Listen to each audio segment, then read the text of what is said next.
Our story begins with a strange family living on the outskirts of the kingdom of Diller. Lloyd Bland was a husband, and 3 other women were part of the household.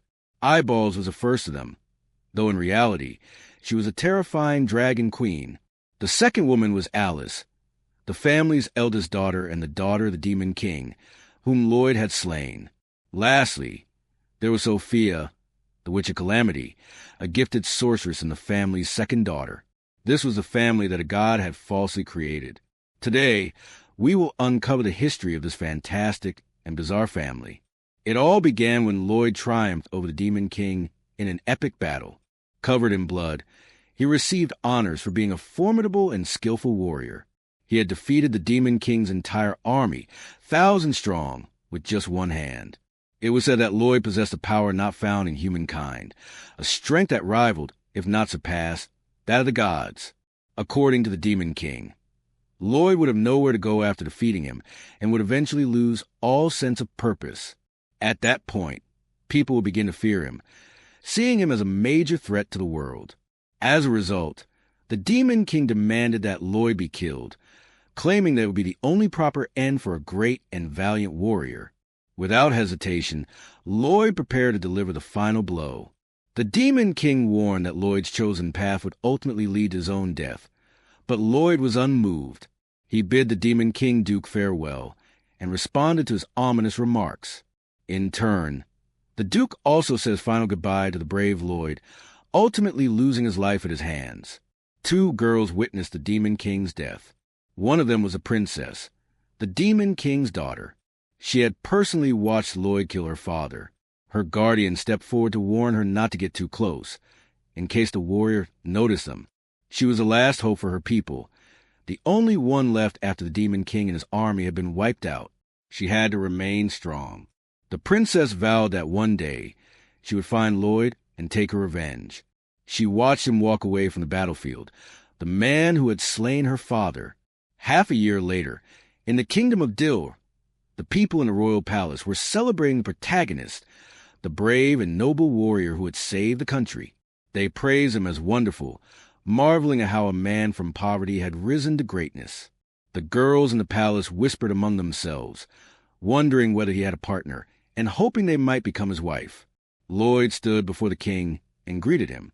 The king congratulated him on defeating the Demon King and asked him to raise his head. He inquired whether the battle had been a great success. Lloyd agreed and said it was an honor to receive such praise for fulfilling his duty. With the king's support and the kindness of the rewards bestowed upon him, Lloyd was able to fully recover from the brutal fight. The king remarked that the rewards were merely the least they could offer a hero who had saved the nation. Then, the king explained the real reason he had summoned Lloyd to the palace. He wanted to grant him a portion of royal territory. Lloyd was confused. The king continued, declaring in his own name that he would grant the brave Lloyd the title of Earl of the Borderlands. The entire palace applauded the birth of a new earl. Amid the celebration, Lloyd revealed a darker twist to the unfolding story. He had been gifted a mansion, an amazing gesture, but it came with grim news from the east of Roa. A recent development had shaken the region. Terrifying monsters had overrun the once thriving iron mines. Determined to regain control, the monarch had sent a powerful army to neutralize the threat, but none of the soldiers returned. The mission was a complete failure, with his forces dwindling. The king turned to Lloyd for strategic leadership to resolve the crisis and eliminate the terrifying creatures. This shifted the story's focus to a new and dangerous journey, introducing side stories with larger implications that demanded Lloyd's involvement. It was going to be a thrilling and perilous adventure, especially with the looming threat of formidable enemies east of Roa. Lloyd agreed to the task. But as soon as he left the palace, those around the king began to worry. The territory granted to Lloyd was in the borderlands, where crops barely grew. If Lloyd discovered that it was just a lifeless wasteland, he might protest. But the king insisted that wouldn't happen, because Lloyd never asked for anything. As long as he was alive, he would be content. However, it was precisely in those lands that the great Dragon King lived, an immortal being capable of destroying an entire country in a single night. Not even the Demon King had dared challenge the Dragon Queen, who was considered the true supremacist of the dragon race. The king knew that even Lloyd likely stood no chance. The king's advisor was shocked. Was the monarch trying to send his own hero to his death? The king admitted as much. He confessed that from the beginning, he had only intended for the great hero and the demon king to destroy each other. But Lloyd had proved too powerful. And in the king's eyes, the world did not need that kind of power. His plan to eliminate the warrior who had the power to both save and destroy the world was nearing its end. Still, the king had not given up on the idea of Lloyd's death, especially now that the great hero was no longer of use to him. So, a month later in the suburbs of Rhea, Lloyd was traveling in a carriage. He realized that he had probably been quietly expelled from his own country. As he observed the landscape, he noticed there were barely any plants in the territory and began to wonder if this lifeless land was really where the great monster lived, or would eventually appear. But as expected, the king had feared him and had ultimately sent him to this empty, barren place. It didn't come as a surprise. If he were the king, he probably would have done the same. This realization made Lloyd reflect that everything happening now was simply the result of his past choices. He remembered the day he applied to participate in the body modification experiment to become a powerful soldier. Lloyd's parents had died early, and no matter where he went, he was always treated like a problem child. When he realized that the world no longer needed him, his desire to search for meaning in it disappeared. Still, he volunteered that day to become a test subject, simply because he wanted to be needed by someone. In the end, the scientists succeeded in conducting their experiments on Lloyd. From that day on, he became not only a great exterminator, but a true warrior for his country. The scientists didn't care much about what he would become. To them, it was just a big experiment that happened to succeed. Even after accounting for several flaws, the king was finally satisfied with what had been created using Lloyd's body. Later, Lloyd was able to defeat the Demon King. But with that victory, he also lost his reason for existing. He had been given too much power, and now he had been discarded as an unnecessary existence. It made him question whether there was any reason to keep on living. Soon after, a loud noise rang out behind him. When he looked back, the driver was shocked to find that Lloyd had disappeared, because he had continued his journey at an incredible speed. Meanwhile, on Mount Rodboor, inside a tunnel, Lloyd had brought some light equipment from the city, so he could explore the area and face any monsters with less trouble. Still, he was curious about what kind of monster lived in a place as vast as that. As Lloyd entered the mines, a huge dragon appeared, demanding to know why he had trespassed into its territory. The dragon introduced himself as the Great Dragon King and threatened Lloyd for provoking him in such an outrageous way. Lloyd noted to himself how massive the creature was, and wondered how something so large ended up in a place like that. The Dragon King pressed him again for an answer, asking if the human was too scared to speak. Lloyd calmly replied that he had forgotten what fear meant a long time ago. He informed the Dragon King that the mountain didn't actually belong to him. It was part of King Deleager's territory, and now Lloyd had legal rights to it. The dragon was a little surprised that this human wasn't afraid of him. He told Lloyd that if he valued his life, he should turn back immediately. But Lloyd refused, saying that he was acting under direct orders from the king of the land.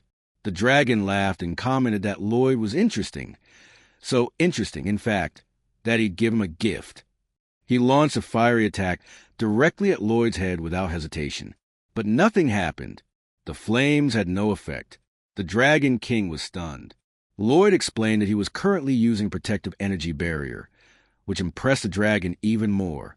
The protagonist apologized, saying he was a rather special being. His body had been broken from the start. Still trying to defeat him, the Dragon King decided to use his physical strength to end the battle, since his fire powers had failed. But Lloyd blocked the attack without hesitation. The Dragon King was more and more astonished, and asked if Lloyd was really human. Lloyd simply replied that he was no longer the human he once was. Lloyd then insisted that they drop the pointless conversation. He didn't even need his sword. He lunged at the Dragon King with only his fists, delivering a flurry of relentless punches. The dragon was sent flying and crashed into the wall of the great iron mine. After being pummeled like that, the dragon began to tremble in fear and disbelief. Lloyd recognized that look. It was the same expression of shock and terror he had seen countless times before. He asked the Dragon King if he intended to leave the area for good. If he left peacefully, Lloyd said there would be no need to come looking for him again. But the Dragon King refused to surrender to a human and demanded that Lloyd kill him. Lloyd, however, questioned why the dragon wasn't fighting seriously. All the attacks so far, fire and tail strikes, were easily avoidable or deflectable, especially outside of the mine. That's when Lloyd realized the truth. The Dragon King didn't actually want to kill him. To put it bluntly, the dragon was only trying to scare people away from his territory, not destroy them. The Dragon King hesitated and replied that the protagonist was delirious. He insisted that Lloyd should take his life once and for all. But instead, Lloyd turned around and said that the king had ordered him to kill the monster so that there would be no more losses. Considering that the dragon had not caused any damage or loss to the kingdom, that order could no longer be carried out and was without reason. The Dragon King cried out, not understanding why Lloyd hadn't just killed him outright, especially since he was aware that, for humans, a dragon's body was equivalent to a great deal of treasure. He asked if that wasn't what Lloyd himself should want at all costs, like the other humans. Lloyd agreed, because with the dragon's body, he could indeed get enough money to buy a country. But he didn't care about those things. After all, he had killed enough, and that was why he did not want to cause any more unnecessary deaths with his blood-drenched hands. The Dragon King became interested and asked what had happened to him to make him think that way. Lloyd told him that he was a warrior, and on the king's orders, he had faced and defeated the Demon King's army single-handedly. He was now considered a threat to all of humanity. Lloyd himself was aware that the order to kill the Dragon King was just another way for the king to get him to kill another powerful being, so they could get rid of him. The Dragon King asked why he had accepted the order if he had known all along. The protagonist replied that it was because he had nothing, not even love or family. All he had was that power. Lloyd knew that if he wasn't the weapon they needed, then there was no reason for him to continue living, and that was something he hated deeply. Lloyd decided to leave the iron mine and said the dragon could stay there if it wanted to. He said goodbye and added that he couldn't care less what the Dragon King did with his life from then on. But then, suddenly, a great light came from behind him, and the dragon's voice told him to wait. When Lloyd turned around to see what had happened, he realized a girl had appeared, claiming to have a suggestion. She introduced herself as Is. Lloyd was surprised to see that the dragon had turned into a girl. Is asked for the protagonist's name, and when she found out it was Lloyd, she asked him to live with her from then on. After hearing that strange request, Lloyd just stared at Is and left her confused with that look. She commented that it was probably because he was enchanted by her beauty and knew that males could never resist her attractive looks. But Lloyd denied it and said he was just thinking he understood how such a huge dragon ended up inside the iron mine and how she was able to change shape. His doubts were now cleared up. Is was shocked and asked if he didn't feel anything for her, any spark of attraction or a burst of emotion like men normally felt. This made the protagonist lie, saying that maybe he did. She immediately realized, however, that he was feeling literally nothing for her. Is couldn't believe that all her beauty was not being appreciated and realized that not even that could move the heart of that brave warrior. Leaving that aside, Lloyd asked her what she meant about living together. Is commented on his words, mentioning that he did not have a family, and she ended up embarrassed to say it directly again. This made Lloyd give up asking and just walk away, but she held him back and said she wanted to become his partner. The protagonist accepted without even thinking twice, leaving her surprised because he was such a simple person. She insisted that she wanted to become his partner for real, and if he didn't even understand what that meant, Lloyd confirmed that they had become husband and wife. Is insisted that, according to the ancient legends of dragons, those who had the grace to help them needed to receive the fidelity of the dragon they helped, or even become that dragon's partner. Lloyd did not mind too much and said it was fine, telling her that there was a mansion nearby, and it would be fine if they lived there from then on. But Is asked him to wait a while because, before the protagonist made his decision, she at least wanted to tell him about her life story and her old tales. She said that a long time ago, dragons used to live in that land. One day, she came across a human who had fainted and decided to help him out of kindness. the person she helped recovered afterward, and became unafraid of dragons. He thanked her for her help. What's more, he offered that they could become great friends. So, she ended up going to visit the country of the human who welcomed them, and temporarily, peace and friendship were established between the two races. They lived looking after each other's countries, protecting the human caravans, and the country started to become more and more prosperous and peaceful. The days went by quickly. Then, one day, as usual, the humans gave the dragons the minerals they loved so much. As usual, the dragons ate those minerals. Eventually, the dragon's consciousness disappeared. When it opened its eyes again, its entire species had been killed. After the humans achieved peace and prosperity, they no longer needed the dragon protection and decided to poison them to kill every last one of them. So, the land they used to live on, all their flesh and blood, became the property of the humans. But those were troubled and difficult memories that she did not quite remember. As she recalled her senses, everything around her had gone up in flames after she had gone mad with rage. Of those times, she only wondered whether the plan to kill all the dragons was something ordinary people had been aware of from the start, or not. Perhaps, in the end, the children involved in that slaughter hadn't even been aware or guilty of what they had been part of. So, the fire consumed and burned the entire forest. Now, those lands were just the one they were standing on, vague and lifeless. Since then, she has come to be known as the Cruel Dragon King. Her great crime was to allow her people to die, which also involved those who were not directly related to her. To punish herself, she secluded herself inside to live a solitary life of redemption. An enormous amount of time passed, and throughout all that time, Aias had always wondered what fate had in store for her. She hoped that someone would be born with enough power to kill her, and yet Lloyd himself chose to spare her life. She confessed that she was also tired of punishing herself in isolation, so she wanted to ask the brave warrior Lloyd, who had killed and frightened many people, living like her in solitude, if they could at least live together now that he had decided not to kill her once again. Lloyd just agreed without even thinking twice about her question, leaving Aias in shock because he was always such a simple person. She asked him if he had thought seriously after hearing her story, which made the protagonist mention that, for whatever reason, fulfilling the wishes made to him was his only reason for living. If it was what Aias needed, he would strive with his own life to fulfill her will. Lloyd ended up calling her his wife, which made Aias cry with emotion and call him husband too. But leaving the emotional part aside, in a matter of seconds, the protagonist commented on how Aias changed her personality so quickly from when she was a dragon to her human form. Now she replied that she was only pretending to try to scare him away. Considering that she had been isolated and alone for so long, it was expected that she would be a bit antisocial and wouldn't know how to interact properly with people.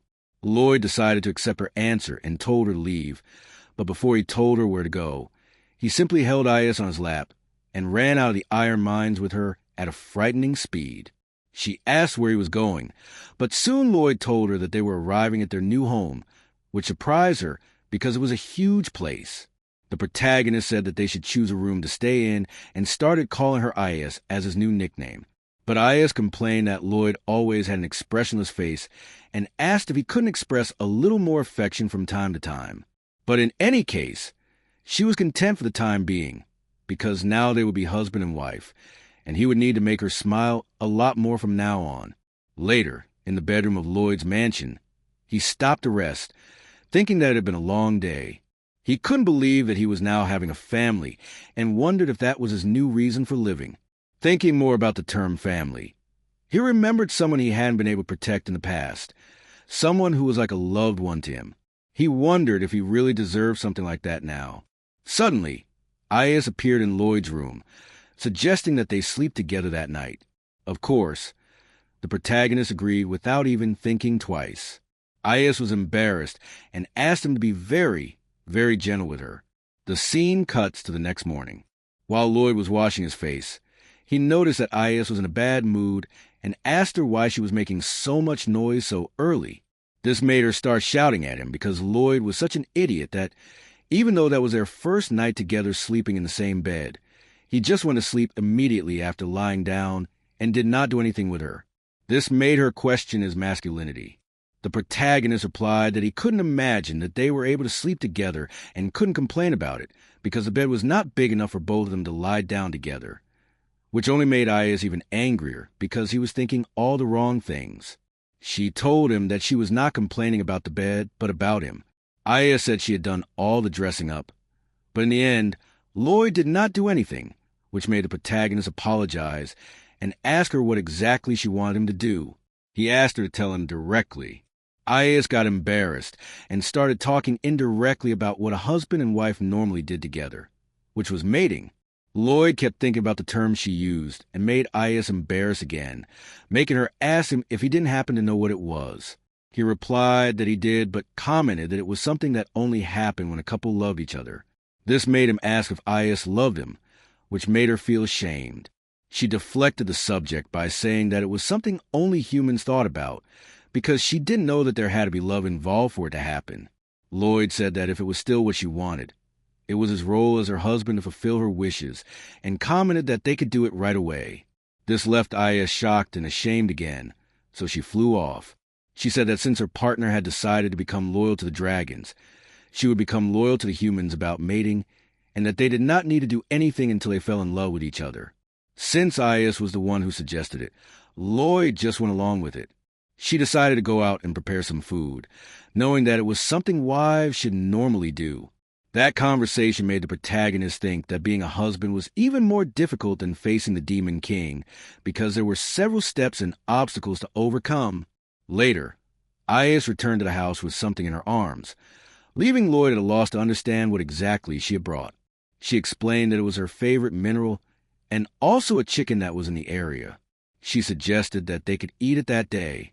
The protagonist eats the mineral and says that he couldn't sustain himself on it, which surprises her because she did not know that humans did not eat minerals. So Aya suggests that he eat the chicken's fresh meat, which makes Lloyd comment that it was undercooked. She decides to leave the food in a better state for her husband to eat and roast the meat with her fire powers until it is black as coal. She celebrates because now he should be able to eat perfectly and without any problems. Lloyd says it tastes good now, and Ayas decides to eat it too, only for her to complain that it tastes terrible. But the protagonist insists that it tastes good because she had made it for him herself, and that was enough to make it delicious, even though he was not able to eat the minerals she ate. Ayas is embarrassed and wonders if Lloyd is a bit of a delicate person, and worries if she could just let a person like him eat what she has made that tastes so awful.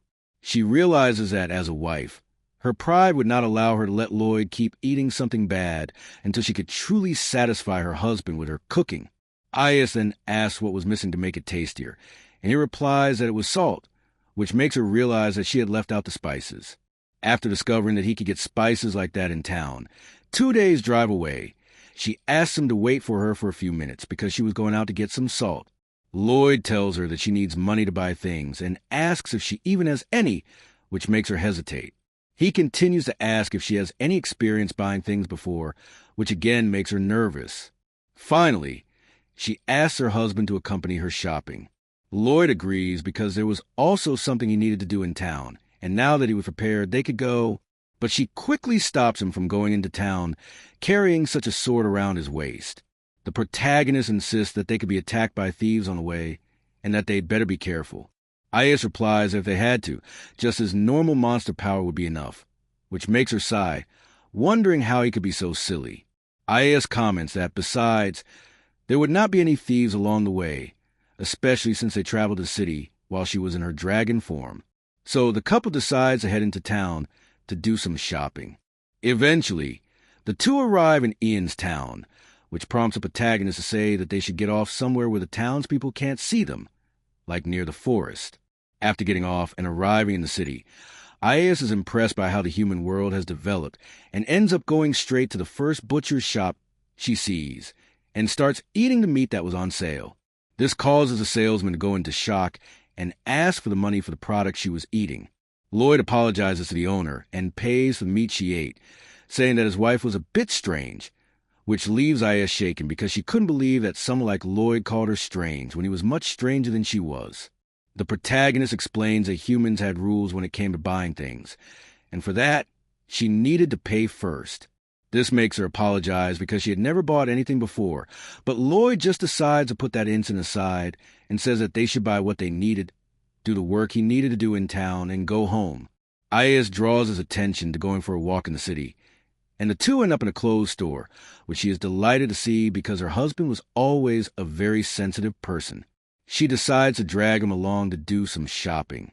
Aya starts looking at the clothes in the store, and a saleswoman appears in a matter of seconds to attend to them.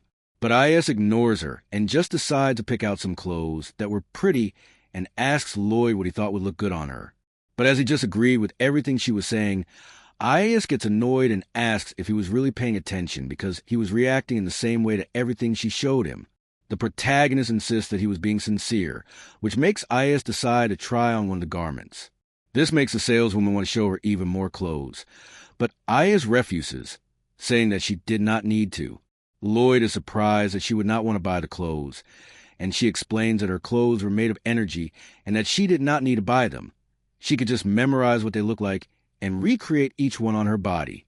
This makes Lloyd comment that the Dragon Queen, the head of the dragon race, was surprisingly miserly, which makes Ayas complain that she was only economical. He just agrees without much hesitation. The couple decides to continue walking around the city on a sort of date until they finish shopping in town. Then they both stop at a nearby restaurant to eat, which makes Ayas anxious because she wants to be able to learn more about human cuisine. When she tries a plate of roast chicken, she is impressed by how tasty it is, a meat that was well roasted with lots of well-placed spices, and realizes that Lloyd praised the food too, even though he always kept the same expression when he ate anything. Ayas thinks that would be a bit difficult to replicate and wonders how she could learn to cook so perfectly. She hears a couple next door feeding each other, which makes her excited, and she decides to replicate the same with Lloyd, wanting to feed him with her own fork. But the protagonist does not understand anything and replies that he was just fine eating on his own and did not need any help, leaving her shaken, and Lloyd not understanding why she was acting strangely the whole time they were in town together. Aya starts to think that maybe she was just setting high expectations, and maybe Lloyd was actually bored being around her, because after all, there were only a couple of names, and there was no affection between them. Lloyd asks if she is all right, and Ayas agrees, saying she just got a bit tired. Until suddenly, in the middle of the conversation, a customer starts shouting at the restaurant staff, complaining that they're serving cheap wine and taking it as an insult. The customer becomes so angry that he punches the employee and holds the employee's wife, throwing a bottle of wine at the employee's head without caring. The customer says that he would forgive the employee if he gave him all the money and his own wife. Of course, the employee refuses, which makes the customer want to hit him with the gun that was in his hands. But soon Lloyd appears to prevent a murder scene from happening. The customer is shocked and asks why he intervened. The protagonist replies that it was simply because he heard someone calling for help and obviously he would come to save whoever was in need. The protagonist holds the client's gun so tightly that it starts to break with his bare hands, leaving the man in shock. Then he orders his men to go after Lloyd, who is clearly facing a gang of thugs. When Ayas realizes that a fight is about to break out, she asks him to be careful not to accidentally destroy the restaurant. So when the thugs throw blades in his direction, he simply holds them up as if they were sheets of paper, stating that guns were forbidden because they would end up causing damage to the store. Lloyd treats the blades as if they were nothing, still saying that it was dangerous and they should leave it alone so that no one would get hurt. Soon the bandits end up falling to the ground in shock because the protagonist was simply monstrous. The man who was still holding the waitress hostage tells him not to come any closer or he'll harm the hostage, but Lloyd does not care one bit and simply punches a guy in the face, sending him flying away and out of the restaurant, leaving all the other customers in shock at what they were seeing. At this, the protagonist confirms that he completed his mission perfectly and the restaurant was in perfect condition without being destroyed, which makes everyone around celebrate because he was super strong and cool with his skills. Ayas gasps because Lloyd was her husband, but soon some guards come running in, telling them that they receive a report that some soldiers have appeared there and ask if everyone is all right. The protagonist tells him what happened and hands over the men he defeated like sacks of potatoes to the soldiers, leaving them surprised because Lloyd defeated them all. The soldiers then ask for the protagonist's name so they can find out exactly what happened, and he reveals that it was Lloyd Blanc, leaving everyone in shock because they all knew the name of the one who defeated the Demon King. The soldiers practically worshipped the protagonist because they were hands of his, and it was an honor to be in front of the great hero. But Lloyd does not care much and just tells him to give the mission accomplished report sheet to the king because he completed the task he received earlier involving the dragon. Just then, more and more people start showing up inside the restaurant just to see the great hero and celebrate, which makes IS say that they should leave. But the protagonist mentions that they couldn't leave because it was too crowded at the door for them to leave. The employees who were saved help the protagonist out the back door, and IS thanks them by asking if they're okay. The employee agrees because he was used to dealing with that kind of thing, but still want to be able to thank them for their help earlier. Lloyd says that the next time they see thugs like that, they should not get too involved because he was clearly a weak person who would only end up getting hurt, which makes IS angry because the protagonist was a bit cold in his words. But the employee replies that he only ended up acting out of emotion when he was worried that something might happen to his beloved wife, and that worry hurt more than any wound. This ends up making the protagonist reflect on his words. But IS soon says that they should go back at once because they were wasting too much time there. But before they go, the employee's wife presents them with some food. At the end of the day, IS comments that a lot had happened that day, and yet it was only the second day since they had become husband and wife. Thinking about it, she thinks about how that couple in the restaurant weren't just a couple in name, but were actually a real couple with affection involved, which makes her a little jealous. Suddenly, Lloyd simply puts a snack in her mouth, and she does not understand why, despite it being a tasty snack. It was very sudden. The protagonist explains that he only did it intuitively because she had opened her mouth and said, "Ah," when she sighed. IS is surprised that he would do something like that just for the hell of it, and Lloyd tells her that he just ended up forgetting that it was something couples used to do. Even though they were only a couple in name, he still wanted to be able to act like a real couple. This makes IS laugh, thinking that she was being a fool to worry because it was not just her, but Lloyd himself was trying, in his own way, to act like a real couple. After the protagonist fed her again, she thanked him and said the snack tasted good, causing Lloyd to show a more relaxed expression for the first time. IS said that now they could go home, and she could finally start practicing how to cook properly. This time, she would be relying on Lloyd's opinion to know whether she was doing well or not. Slowly, the two of them began to grow closer, more like a real couple. One morning, Lloyd told his wife that he was going out to train, which surprised her because it seemed like the protagonist was trying to get even stronger, and she really couldn't understand his mindset. Lloyd explained that it was just part of his routine and asked if she'd like to accompany him, which made IS very happy. She decided to prepare a packed lunch for them to eat at the training site. The protagonist told her that getting there was also part of the training, and simply started running, quickly leaving IS in shock. It was totally different from what she had imagined. He was practically flying just by running on his own legs. In the end, IS wasn't able to keep up with Lloyd's pace, but he knew that, as the Dragon Queen and his wife, she would be fine despite everything. The protagonist continued his usual training of sitting under the waterfall. When a tree trunk fell on his head, he sent it flying through the air and destroyed the entire waterfall with a single kick, making him sigh, because that was all he could do that day. After finishing his physical training, the protagonist was preparing to start his mana training when he came across a forest cub fleeing from a large monster. But when the creature noticed Lloyd's presence, it immediately turned and ran away. He was confused for a moment until he realized it was probably because he wasn't suppressing his mana. For beasts with sensitive senses, Lloyd was now scarier than any predator. Even so, the cub that had been left behind began growling at him despite its injuries, which surprised Lloyd. He wondered if the cub no longer had the strength to escape. Eventually, Lloyd let the cub eat the meat he had brought for himself, and the cub became attached to him. It reminded Lloyd a nostalgic feeling, very similar to how it felt about his younger brother in the past. Suddenly, a wolf appeared and snarled at Lloyd, making him realize the animal hadn't run away either. But soon he understood the wolf wasn't running away out of fear. It was there for its pup, who had run off and risked its life to protect the cub. Observing this, Lloyd told the wolf to be careful not to lose sight of its pup again, or it might end up like him, alone. Then Lloyd was left alone in the forest once more. He noticed the sun was setting and decided to return home, where his family was waiting. At home, Ayas complained about why Lloyd had left her behind and taken his eyes off her like that. She asked if he hadn't been afraid that she might get lost in the forest, and why he hadn't waited for her. But the protagonist just kept his usual inexpressive face and apologized. As a way of venting her anger, she bit Lloyd. He commented that her bite hurt more than the wolf's, which made her happy to be complimented, even if it wasn't entirely meant as one. Another day, the couple ended up back in town, and Lloyd told her that it was because the king had received his report about the mission he had completed.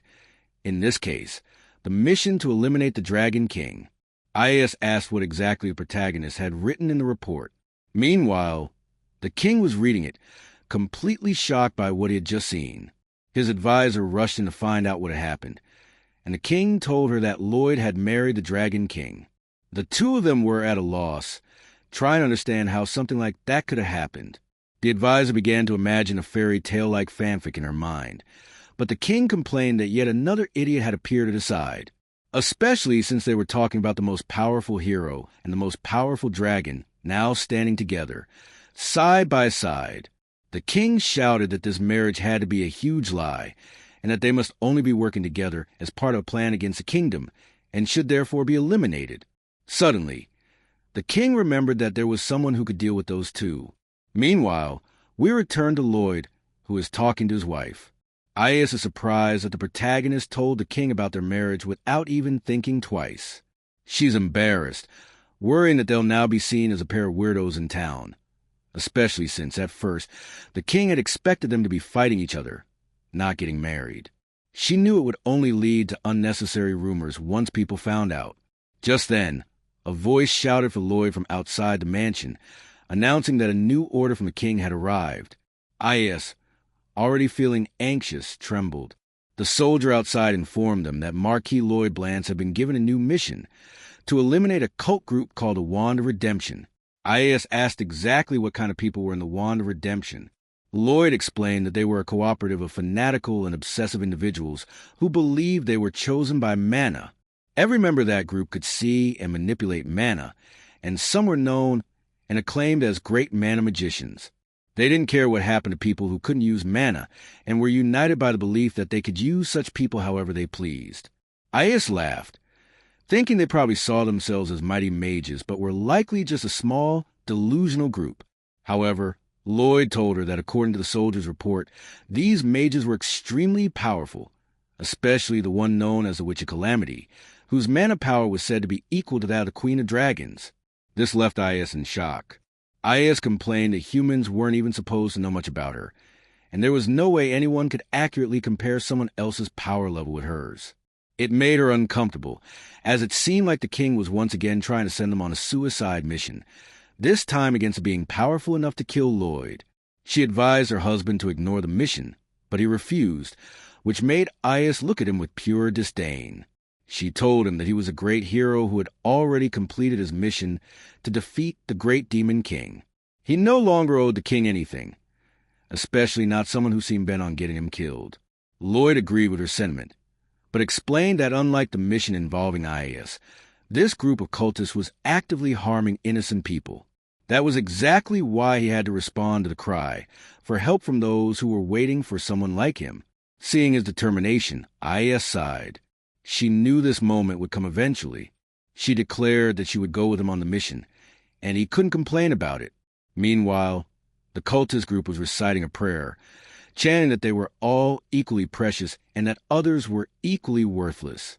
Everything moved in a perfect circle, all for and by them. As they prayed, some of the cult leaders, who were also the parents of the group, called for their beloved daughter, Sophia, known as the Witch of Calamity. She stood before the cultists, encouraging them to let mana guide them. The others continued their prayers to the great Witch of Calamity. At the same time, the protagonists were arriving at the designated location. Lloyd asked Ayas to descend from the sky, and soon they spotted the enemy's hideout in the distance. Ayas was impressed. It was a building floating in the air. Of course, the protagonist didn't want to waste a second and was ready to invade the place and end the mission quickly. Ayas agreed, saying she'd attack first since it was nothing for someone as strong as her, and that she'd break through the barrier easily. But when Ayas tried to break through the barrier, she was shocked. It was extremely resistant. While they were still outside, magical projectiles began raining down from the sky. Lloyd explained that these weapons were created by condensing massive amounts of mana and launching them at opponents. Lloyd received a boost from Ayas, so he could jump even higher and destroy the source of the mana projectiles, along with the barrier preventing their entry. As more mana projectiles approached, Ayas quickly burned them up with her firepower.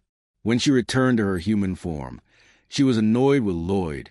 He had used her as a jumping platform without warning and left her dizzy from the force of the jump.